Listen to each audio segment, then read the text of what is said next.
Y'all ever heard of SparkNotes? This is not that. I repeat, TicNotes is not SparkNotes, but instead it is something much better that is kinda just like SparkNotes, but it's not SparkNotes. It's TicNotes.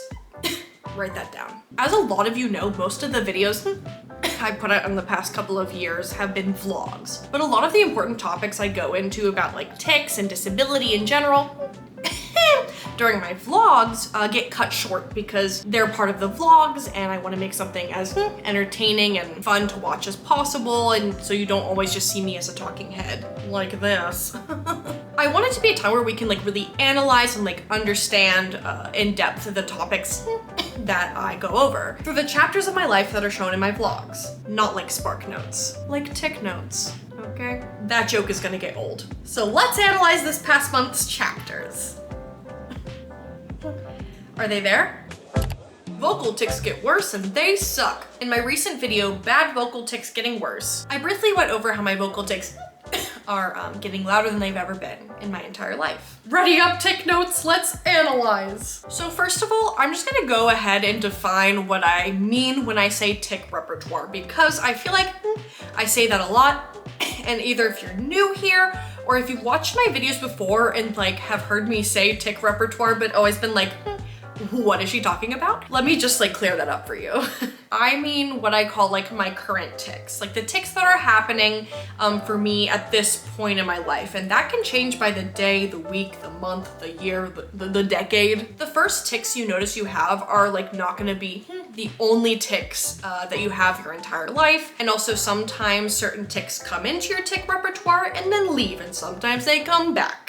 So my overall point in explaining that is, you know, defining tic repertoire for those who don't realize what I mean when I say that, but also kind of to show that there are changes through the tic repertoire. I'm gonna say that word so many times, but there are changes in it all the time, and some of those changes are kind of like bigger or more impactful than others. Sometimes maybe something that you, as a person who is not in my body, may perceive as a small, not so impactful change in my tic repertoire may be a rather large, actually very impactful change to me, like my vocal tics getting louder than they've ever been. And I can see it being a rather impactful change for others who experience the same thing as well. For one, being in public becomes a different experience. And for me, I would say it is a harder experience to navigate. I feel like some of the reasons are really obvious, but I'll give you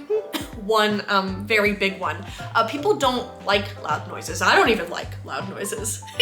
And when I'm perceived a certain way, it leads to me being treated a certain way in public. And although I haven't had any huge, you know, dramatic run-ins yet, I have noticed a difference in the way that people interact around me when I'm having louder vocal tics. Whether it's annoyance or disgust, or hopefully indifference, there's just different reactions that come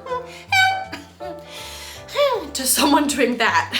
Like today, I was in the Walgreens waiting to get my next booster shot, and I was in a line because appointments aren't real at Walgreens. And and I was behind a lady. I was just looking at my phone, minding my own business, but I was also ticking kinda loudly, and she kept turning her whole body back to look at me. I just ignored her, but you know, it did make me uncomfortable and therefore made me tic more, so. And then just one more reason of many. For me, and I know this is not the case for everyone who tics, there are a lot of tics that I have that will impact me in an injurious way. Is that the right word? They'll injure me. And whether that's the pinching tic, giving me a bunch of bruises, or my loud vocal tics, straining my voice, or just hurting my throat alongside my other throat tics. What a beautiful soup, a beautiful stew. Mix it in there. Put it all together, get a pain pot roast, a pain stew. Where was my sentence going? I don't even know. It always sucks when tics, you know, injure you in any way. And loud vocal tics are simply adding on another ingredient to the pain stew. I need to make a cookbook. So to sum up that chapter, tic disorders never fail to keep you guessing. And it can suck. Next chapter. worst Uber ride with tics. Near the end of that video, I put in a note where I mentioned that I'm working on a project to go more into detail about the things I wanted to talk about from vlogs. And surprise, this is that video. And I'll be honest, I made a 40-minute video talking about the things that go along with this subject I wanted to dive into. I mean, I rambled on, and I cut it down to like 2 minutes in the vlog. And lucky for you all, I actually organized my thoughts this time, so it'll be much more concise and put together than what I had to cut down. Let's imagine what I'm about to say as like the main subheading for this summary. This sentence here: we should be advocating for the destigmatization of all repetitive movements and sounds within our disability advocacy. Wrote it down exactly how I wanted it so my brain wouldn't glitch more than it already does. I do have tics. Life's a twitch. So a longtime internet pal of mine who also tics got me thinking a lot more in depth about this. She has tweeted a thread about this before, and you can find her at @TwitchySpoonie. Great tweets, amazing perspectives that I think a lot of people in the overarching tic community do not take into account a lot. I have her profile linked for you all. Down there. The floor. Okay, no.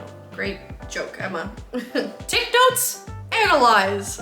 I feel like I'm a Power Ranger, like, saying that. To start, by repetitive movements and sounds that are not tics, I mean just that. I mean, like, any reason someone may do those things. What I'm saying is we should advocate for the destigmatization of all of that. If you're watching and you're thinking, Emma, there's not any other repetitive sounds and movements that come from people besides tics. What are you talking about?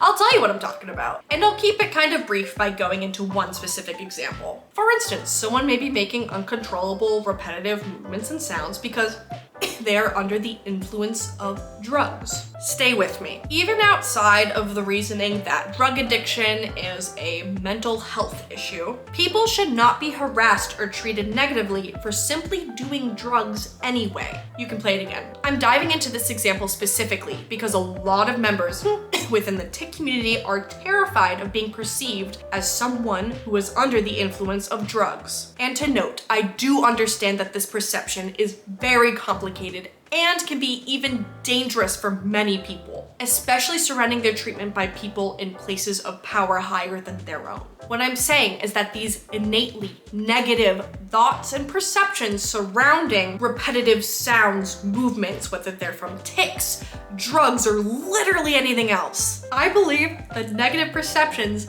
need to change. And if you're someone who tics and you still don't really get how this all applies to your livelihood, I will present something to you that doesn't entirely matter to this position, but is involved within it. In most cases, when people see you ticking, especially when they do not know you, their first perception is not that you are ticking, it is that you are making movements or sounds, or both. And a lot of times, especially in public, their attitude and the way they treat you is framed around their perception of you. You may not always have time to explain that you're ticking, and a lot of times the explanation of what tics are alongside that, to a stranger who is creating a natural first impression of you before that stranger proceeds with a possibly negative action towards you based off of that negative perception.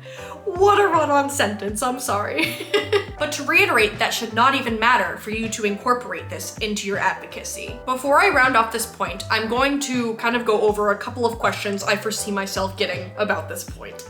For example, I may be asked, well, what if the drugs the person is under the influence of make them do something bad? My very, very brief response to that would be, well, it sounds like the thing you're worried about is the something bad that you think they will possibly do to you, not the action of them taking drugs. And it sounds like you're coming from a place where you think anytime someone is under the influence of drugs, they're going to be doing something bad. And that is just simply not true. And another quick question or like statement that I think I might get is that drugs are illegal, which a lot of them aren't, but my response is going to be shaking my head at you. And this part of your morals and ethics being led purely by legality. And I will ask you back, have you seen history and have you listened to people? And that's a whole other subject we can get real into some other time if you want. But for right now, I'll end off the summary of this chapter with this. I wrote it down to help me again.